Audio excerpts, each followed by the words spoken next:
얼마 전에 우리 교회 소리가 조금 울리는 것 같은데 조금 잡아주시면 좋겠습니다. 한 권사님이 새벽 기도회를 마치고 집으로 귀가하시다가 신호등에서 교통사고를 당하셨습니다. 놀라실 정도의 큰 사고는 아니고 교통사고를 당하셨는데 이제 그 횡단보도가 파란불로 바뀌게 되니까 그분은 당연히 걸어간다고 걸어갔는데 트럭이 그 빨간불로 바뀐 걸 보지 못하고 그냥 그 권사님을 향해서 돌진해 버린 겁니다. 그러니까 순간 권사님이 느낌이 이상해서 보니까 트럭이 달려오니까 야, 이러다 죽겠다 그렇게 생각을 하고 있는 순간 몸이 자기도 모르는 사이에 몸이 피하게 돼가지고 트럭하고는 부닥치지 않고 트럭에 있는 사이드 미러하고만 몸이 부닥쳐가지고 경미한 이러한 부상을 당했다라는 이야기를 들었습니다. 사실 우리의 몸은 이렇게 위기 상황이 닥치게 되면 내가 생각하기도 전에 몸이 반사적으로 반응하게 만들어졌다라는 것입니다. 만약 여러분 횡단보도를 이렇게 건널 때 트럭이 나를 향하여 질주해 온다고 하면 이때 여러분들 우리가 만약에 이 상황을 생각을 하게 되면 어떻게 되겠습니까? 여러분들은 바로 주님 앞에 가 계시는 겁니다. 그 트럭이 달려올 때 야, 저 트럭이 이 빠른 속도로 나에게 닥쳐오면은 내가 어렵겠구나. 그러면 내가 어떻게 피해야 되나? 앞으로 가야 되나? 뒤로 가야 되나? 옆으로 가야 되나? 그거 생각하는 동안에 차는 벌써 우리들을 치고 지나간다라는 것입니다. 그래서 하나님께서 우리 사람의 몸을 만들 때는 그러한 상황이 벌어지게 되면 생각이 머리를 지나가지 않고 몸이 자동으로 반사적으로 움직여서 그 상황을 이기게끔 극복하게끔 만들어 주셨다라는 것입니다. 그래서 우리가 이 세상을 살다 보면 우리들은 우리가 지금까지 배운 지식과 경험 그리고 내가 사는 삶의 방식을 바꾼다라는 게 쉽지가 않다라는 것입니다. 그것까지 다시 생각하면 너무 시간이 걸리니까 예전에 하던 그 방법 그대로 우리들은 그냥 아무 생각 없이 그 일을 진행하게 됩니다. 그래서 무엇인가 새로운 생각들을 가지고 새로운 것을 발명하는 사람들은 그래서 굉장히 귀한 사람들입니다. 일상적인 생각을 벗어나서 새롭게 발전하기 때문에 예를 들면은 옛날 분들은 카메라를 쓰셨습니다. 옛날 분들이 쓰시는 카메라는 어떤 카메라입니까? 필름 카메라. 카메라에다가 필름을 넣고 사진을 찍고 그것을 인화해서 우리가 보는 것입니다. 우리 젊은 분들은 필름 카메라 써보셨습니까? 네. 젊은 분들은 요즘에는 다시 복고가 유행해서 아주 전문가들은 다시 필름 카메라를 하는데 사실 젊으신 분들은 필름 카메라보다는 디지털 카메라에 익숙할 것입니다. 그래서 디지털 카메라로 찍어가지고 인화 같은 거 잘 안 하고 그냥 컴퓨터로 우리가 내려보는 이런 것들입니다. 근데 이렇게 이제 디지털 카메라가 나오다 보니까 소형화가 되고 소형화가 되니까 사람들이 많이 디지털 카메라를 이용하게 됩니다. 그런데 이런 디지털 카메라가 이제는 스마트폰이 개발되니까 소형 디지털 카메라는 자취를 감추고 그 카메라의 기능을 스마트폰이 다 하게 되었다라는 것입니다. 그런데 이렇게 이제 스마트폰이 카메라 역할을 하다 보니까 좀 부족한 2%가 생긴 것입니다. 그것이 어떤 것입니까? 스마트폰에서 카메라 기능을 하려니까 멀리 있는 것을 찍는 게 어렵다라는 것입니다. 여러분, 멀리 있는 것을 보려면은 망원경 같은 그런 역할이 필요한데 아시다시피 우리가 가지고 있는 핸드폰은 얇습니다. 두께가 얇으니까 이 얇은 데다가 렌즈를 넣어봤자 얼마나 넣을 수 있겠습니까? 그러니까 크게 확대가 안 되는 거예요. 그래서 스마트폰으로 사진 촬영하는 게 상당히 어려움을 겪었는데 최근에는 이제는 이 스마트폰에도 광학 렌즈가 들어가서 5배로 확대할 수 있는 이러한 광학 렌즈를 탑재한 스마트폰이 출시가 된다. 이러한 기사를 보았습니다. 1cm도 안 되는 그 두께 가운데 어떻게 렌즈를 넣어서 그렇게 만원경같이 맑은 것을 찍을 수 있을까 했더니 그 스마트폰 카메라를 개발한 사람이 하는 거는 내용이 간단하다라는 것입니다. 그것이 무엇이냐면 잔망경의 원리를 가지고 그 광학 렌즈에다가 거울만 달아서 각도만 바꾸니까 이 스마트폰으로도 멀리 찍을 수 있는 기능이 들어갔다. 바꿔 말하면 1cm 두께에는 렌즈를 몇 개 못 넣지만 이것을 각도를 바꿔서 세로로 렌즈를 넣게 되면 10cm가 넘습니다. 그러니까 10cm 넘는 세로로 렌즈를 바꿔서 촬영하게 되면 우리가 그동안 아쉬웠던 그 부분을 넣을 수가 있다. 어찌 보면은 단순한 생각 하나 바뀐 겁니다.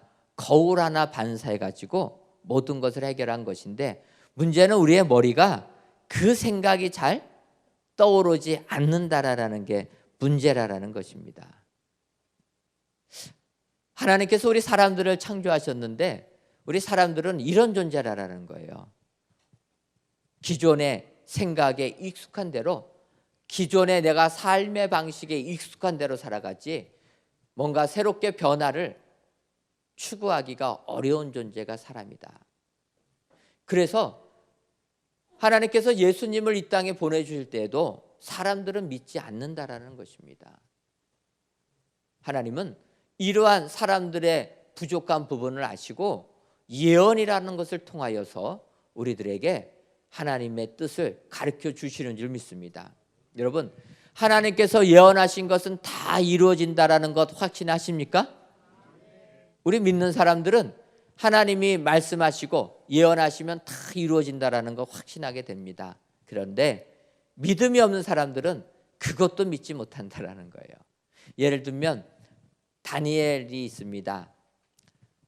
다니엘은 우리가 잘 아는 대로 선지자로서 하나님의 말씀을 전한 사람인데 다니엘 시대에 느부갓네살 왕이 꿈을 꾸게 됩니다. 꿈을 꿨는데 아침에 일어나 보니까 그 꿈이 기억이 안 나게 됩니다. 여러분 밤에 꿈을 꾸셨다가 아침에 깨어났는데 그 꿈이 기억이 안 나면 어떡하십니까, 여러분? 고민하십니까? 예, 양치하고 세수하고 나가면 다 잊어버립니다. 우리는 보통 꿈을 그렇게 꾸고 잊고 살아갑니다. 근데 문제는 이 사람이 왕이었어요.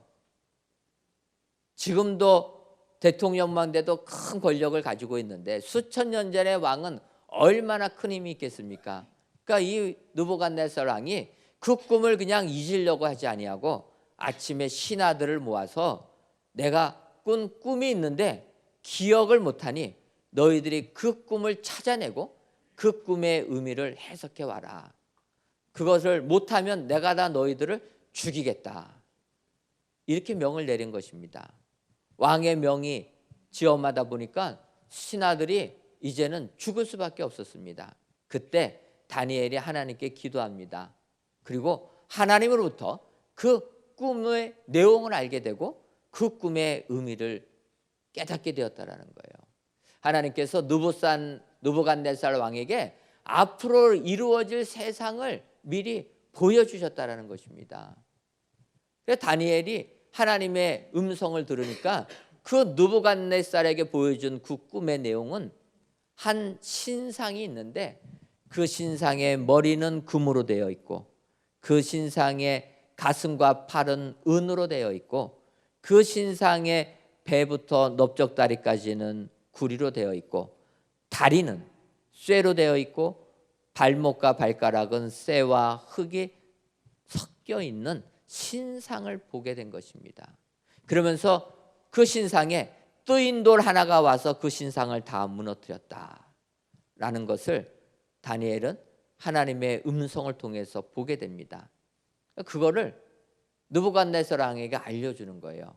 하나님께서 당신에게 이 세상이 앞으로 어떻게 될 건가를 미리 보여주신 것입니다. 그래서 머리는 금으로 되어 있는 것은 지금 바벨론 나라를 의미하고 있고, 가슴과 팔이 은으로 되어 있는 것은 그 다음 세대에 일어날 강대국입니다. 메대와 바사와 같은 나라입니다.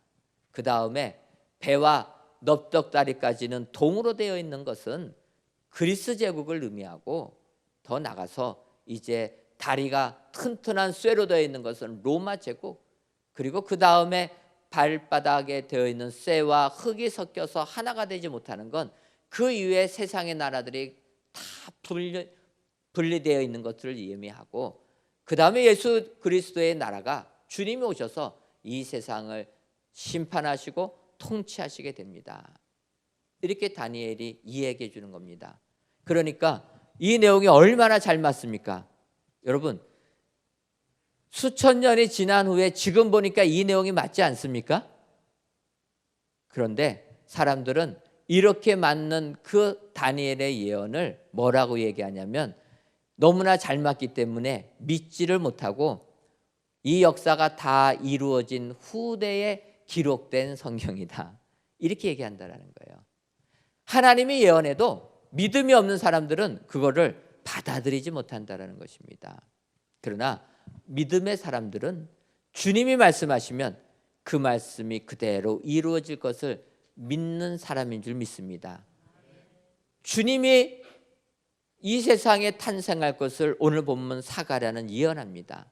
그 예언 그대로 우리 주님은 오셨고, 그래서 우리가 그 예수를 믿으면 우리에게 은혜가 되고 축복이 되는 줄 믿습니다. 따라서 오늘 이 시간에는 사가랴가 예언한 그 예언, 우리 예수님에 대한 예언이 어떠한 예언인가 이 시간 살펴보시고, 그 예언을 통하여서 주님의 오심을 기뻐하시고 여러분들의 삶 가운데 주님 탄생의 기쁨이 임하시기를 주님의 이름으로 축원합니다. 그렇다면 사가랴의 예언을 통하여서 우리는 어떠한 예수님이 오실 것을 알 수가 있습니까? 여러분, 첫 번째로 성경은 이렇게 얘기하고 있습니다. 사가랴의 예언을 통하여서 구원의 뿔을 다윗의 가정에 일으켜 주심을 사가랴는 예언했습니다. 오늘 보면 누가복음 1장 69절을 보면, 우리를 위하여 구원의 뿔을 그 종 다윗의 집에 일으키셨으니, 이렇게 이야기하고 있습니다. 하나님께서 구원의 뿔을 그의 종 다윗의 집에 일으켜 주셨다. 여러분, 왜 예수님은 다윗의 집에서 태어나셔야 되겠습니까? 제가 질문이 조금 어렵죠? 왜 주님은 다윗의 집에서 태어나야 될까?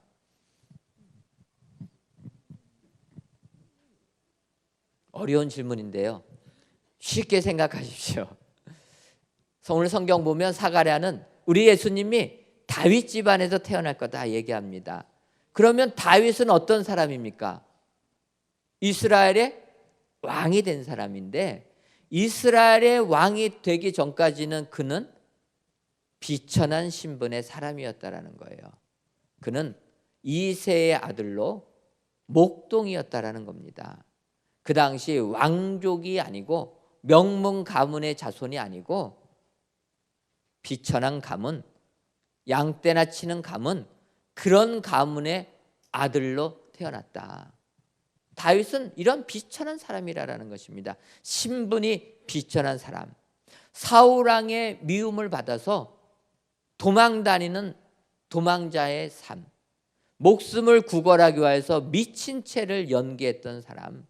그래서 다윗이 도망다닐 때 다윗에게 온 사람들은 원통한 사람들이 모였다, 성경이 이야기하고 있습니다.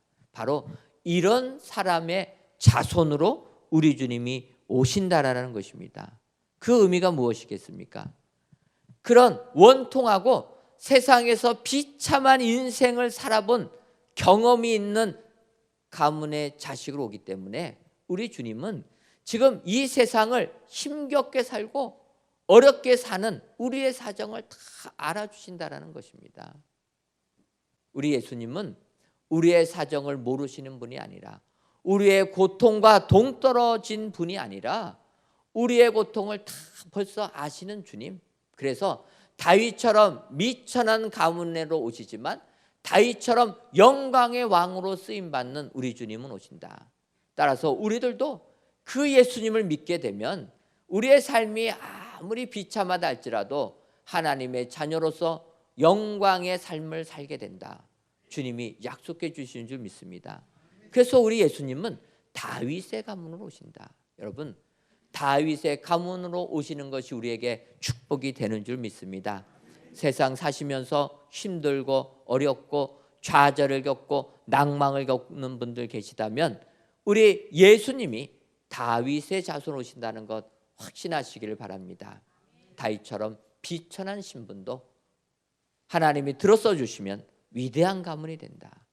바로 그 가문의 자식으로 주님이 오신다. 여러분 기억하시고 이 예언의 말씀을 확신하셔서 정말 이 세상 내 삶이 아무리 힘들어도 희망을 가지시고 주님 오심을 고대하시는 우리 축복의 성도님들 되시기를 주님의 이름으로 축원합니다.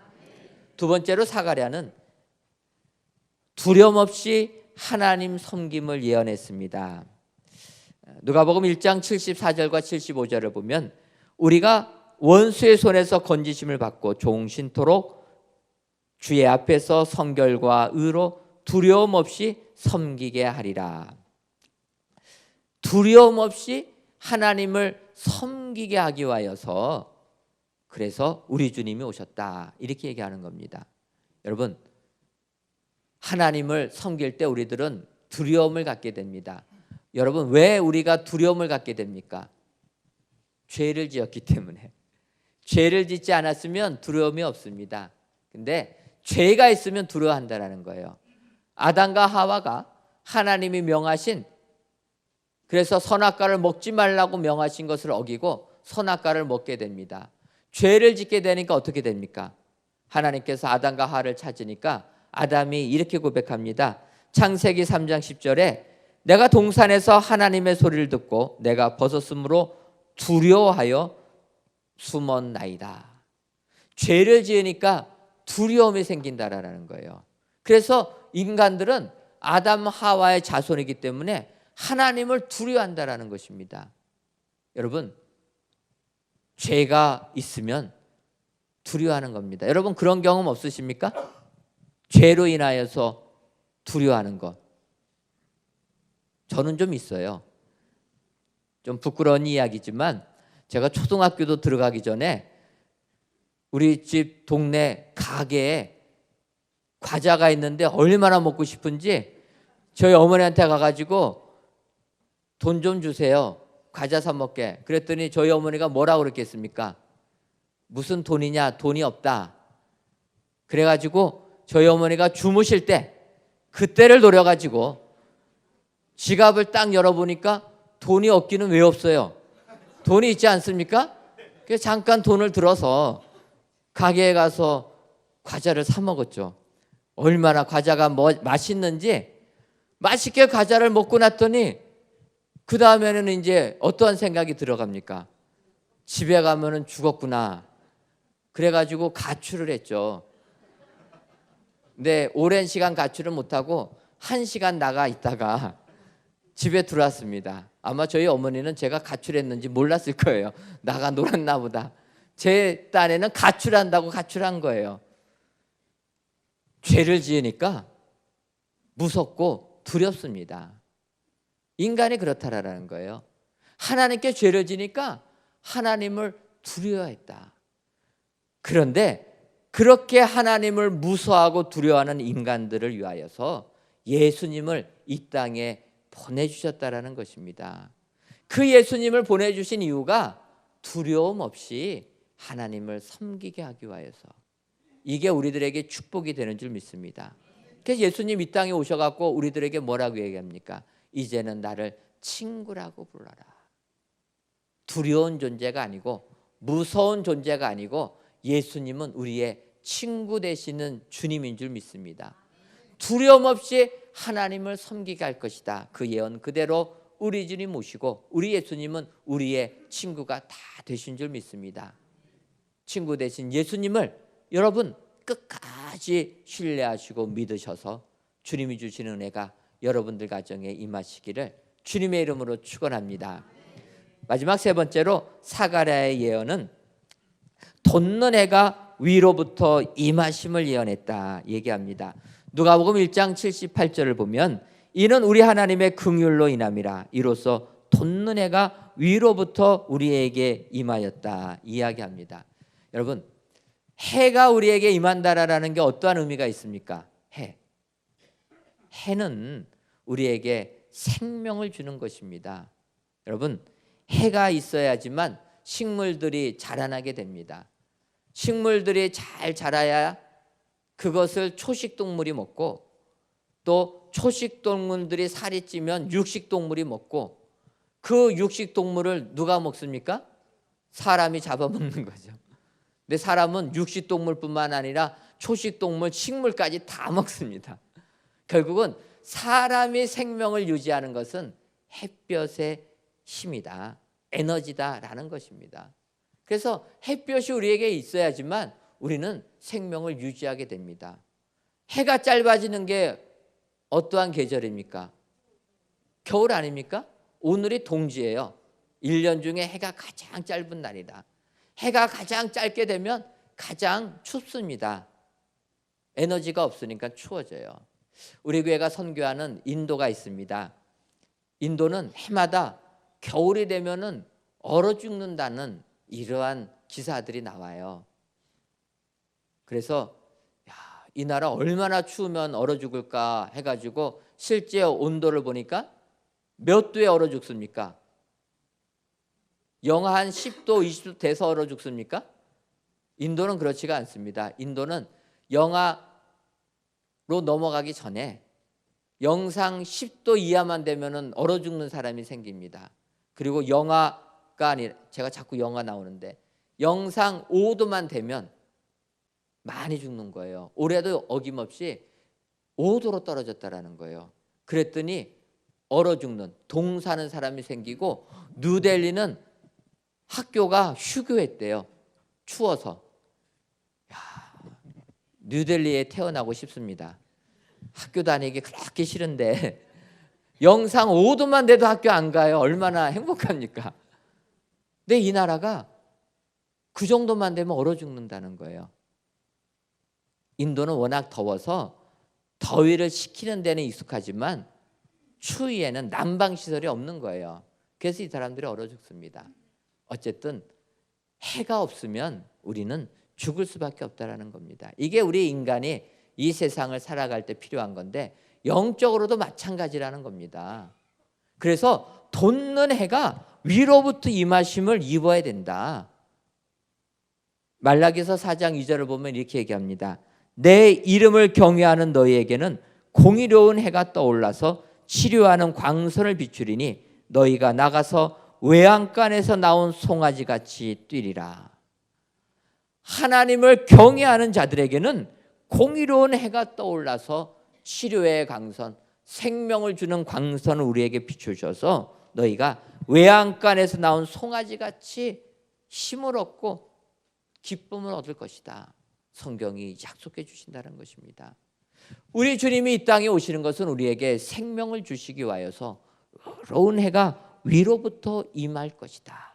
사가를 통해서 예언해 주는 줄 믿습니다. 진정 우리 예수님은 우리에게 생명을 주시는 하나님이다. 인간이 살아가는 데 필요한 햇볕을 주시는 것처럼 영적으로 우리에게 생명을 주시는 분이라. 여러분, 이 예언의 말씀 그대로 우리가 예수님을 믿으면 구원의 축복을 받게 된 줄 믿습니다. 이 예수님이 우리들을 구원하기 위하여 이 땅에 오셨다는 것 여러분 기억하시고 진정으로 하나님께 감사하시는 축복의 성도님들 되시기를 주님의 이름으로 축원합니다.